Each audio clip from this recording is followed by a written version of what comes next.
하나님께 계속해서 반항해서 부모의 뜻과 정반대의 길을 걸어가듯이 오늘날 하나님의 선택을 받았다 하면서도 많은 그리스도인들이 하나님의 원하시고 바라시는 뜻과는 정반대의 길을, 잘못된 길을 날마다 걸어간다 이 말이에요.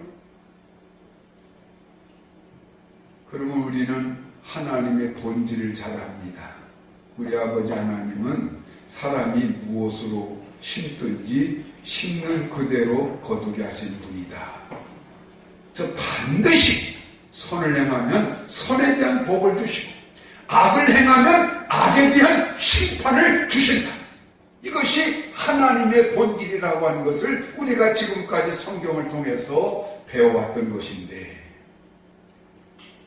만약에 정말 하나님의 그 본질대로 여러분을 하나님이 지금까지 되어 오셨더라면 아마 이 자리에 앉아 계실 분은 내가 보기에 누가 있을까요? 하나도 없을 것 같은데요. 저도 마찬가지죠. 왜냐? 그만큼 지금까지 우리가 하나님이 원하지 않는 길만을 계속 걸어왔어요. 그러니 하나님의 원칙대로라면 우리는 벌써 하나님의 심판의 불에 다 타버리고 사라졌을 인생이라는 것이죠. 그걸 얼마나 참아주셨느냐 이 말이에요. 몇 년입니까?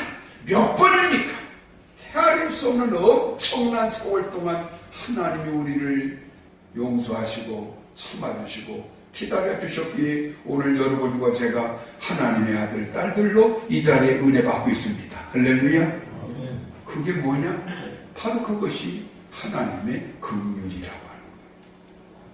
하나님의 긍휼이라고 하는 것은 하나님의 원칙을 뛰어넘습니다. 하나님의 긍휼이라고 하는 것은 한없이 하나님이 우리를 기대하게 하시는 거예요. 변화하겠지. 그래, 너는 달라질 거야. 너는 반드시 내가 원하는 사람이 되어줄 거야.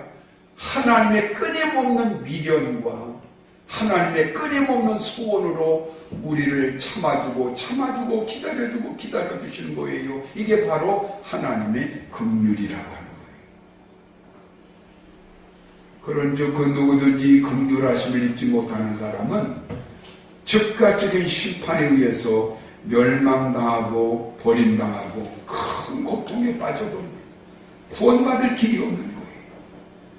그런데 저와 여러분이 오늘 이렇게 멀쩡하게 인생을 살고 있는 것, 하나님의 자녀로서 하나님을 아버지라 부르면서 오늘 또 이렇게 하나님과 영적인 교통교제를 누리며 살 수 있는 것은 하나님의 긍휼이 여러분에게 있기 때문인 걸 믿으시기를 바랍니다.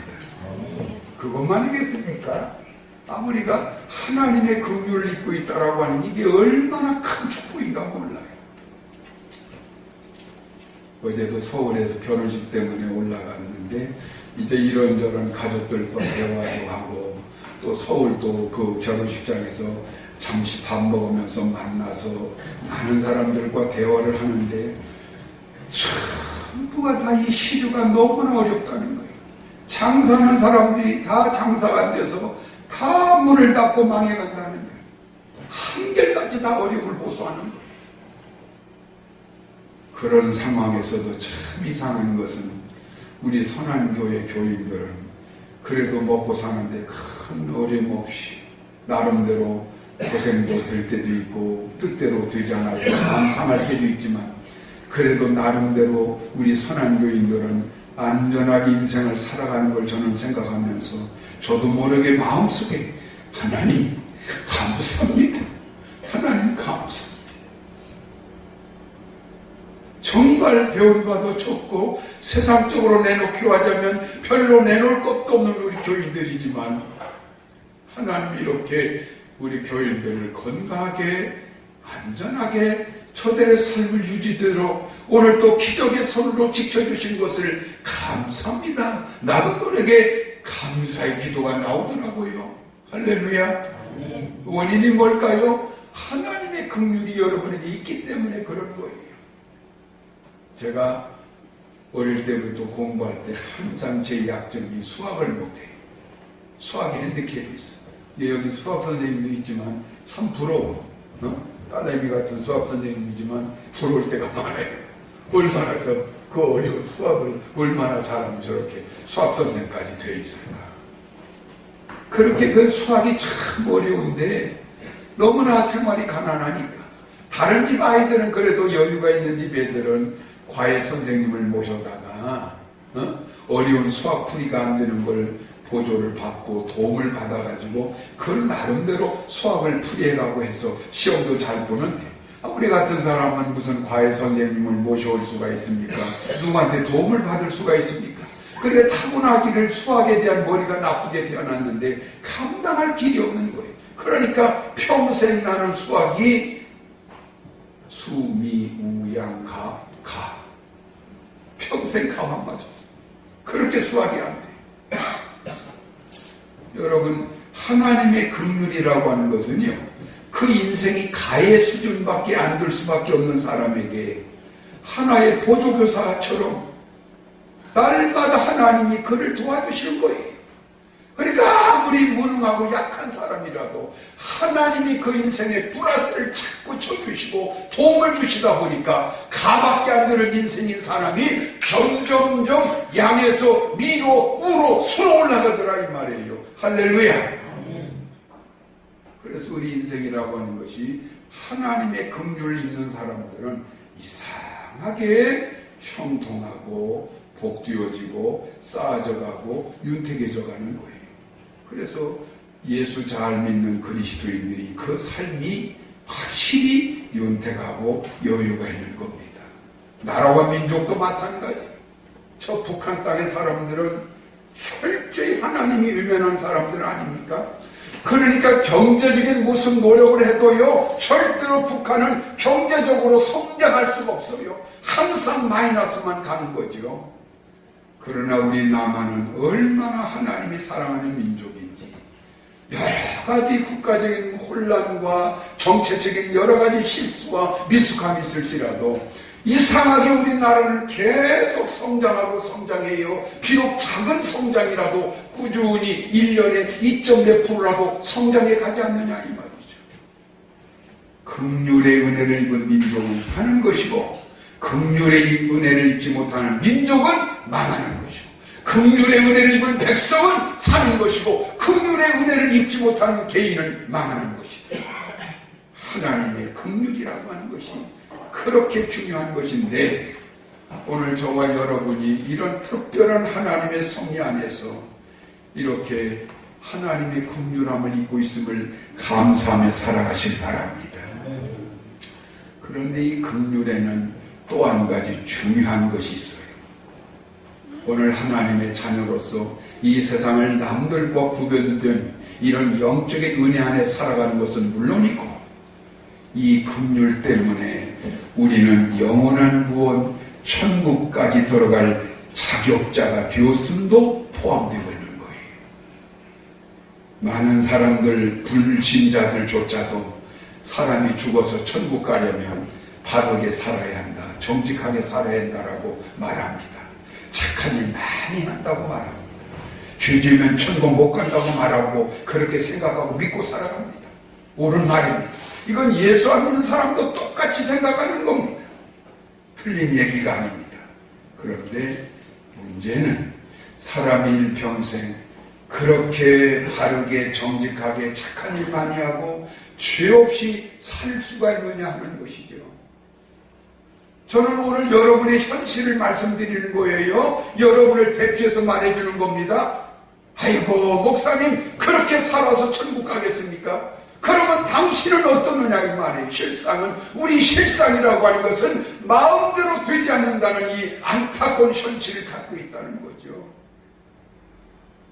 그러다 보니까 날마다 내 마음은 원이로 내 육신이 약하다는 핑계를 대가면서 계속해서 바르지 못하게 정직하지 못하게 착함 대신에 악함의 길을 또 이 선함과 진실 대신에 날마다 죄를 범하며 살아간다 이 말이죠.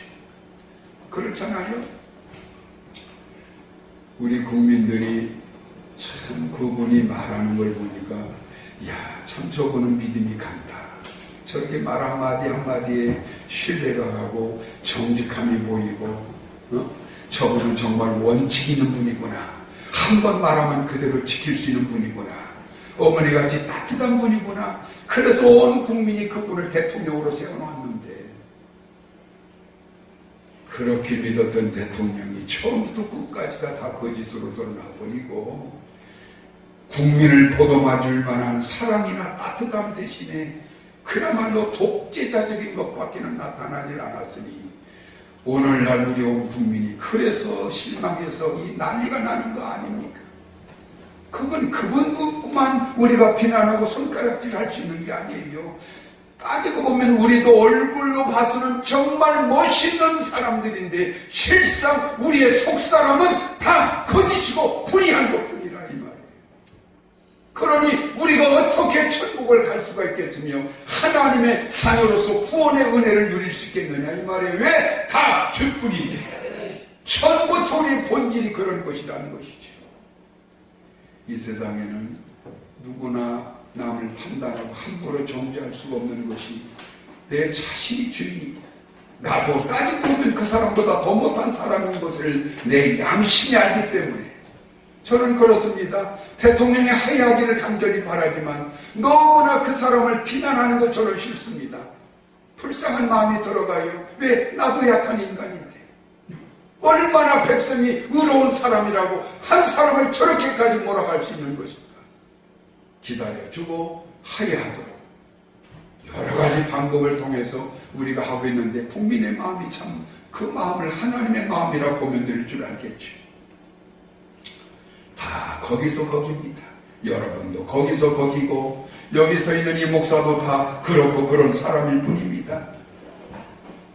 그런데 이런 결함투성인 우리 같은 사람들이 어떻게 죄 용서받고 하나님의 거룩한 자녀가 될 수 있고, 내가 언제 죽어도 거룩한 하나님의 나라의 천국에 들어갈 수 있다라고 하는 이런 믿음의 확신을 가지고 오늘 이렇게 뻔뻔하게 살아갈 수 있는 것인가? 여러분, 돌아가시면 천국 들어가실 줄 믿습니까? 무슨 자격 때문에? 그럴 자격이 어디 있어? 여러분 천국 갈 만한 자격이 어디 있어? 왕궁에서 임금이 큰 잔치를 배설했습니다. 그래서 그 왕궁으로 들어오는 모든 신하들과 특별히 초청받은 사람들은 자기 신분에 걸맞는 아주 깨끗하고 귀한 옷들로 전부 다 갈아입고 그 귀한 왕궁의 이 잔치 자리에 참여를 하는 거예요. 그러면 보초가 그 왕궁 문 앞에서 사람 하나를 다 확인해가면서 그대로 제대로 정복을 제대로 입은 사람만 골라서 왕궁으로 들여보냅니다. 이게 온 신하들이 다 자기에게 맞는 이 복장을 하고 다 들어가는데, 저만큼 해서 어린아이 하나가 그냥 어디서 흙탕 장난했는지 모르지만 그냥 온몸이 새까맣게 엎트서게 돼가지고 포적포적 그러고 들어간다 이 말이에요. 그러니까 보초가 내 이놈 서있거라 들어가. 그렇게 더럽혀진 몸으로, 이것도 자격도 없는 어린애가 어떻게 이 왕궁의 귀한 이 잔치자리에 들어갈 수 있고 막 야단을 치고 있다. 그때 왕궁 안에서 임금님이 왕좌에 앉아서 비긋이 웃으면서 보초에게 큰 소리로 말합니다. 여보게 들여보내게. 그 보초가 깜짝 놀랍니다. 그 아이는 내 아들이야.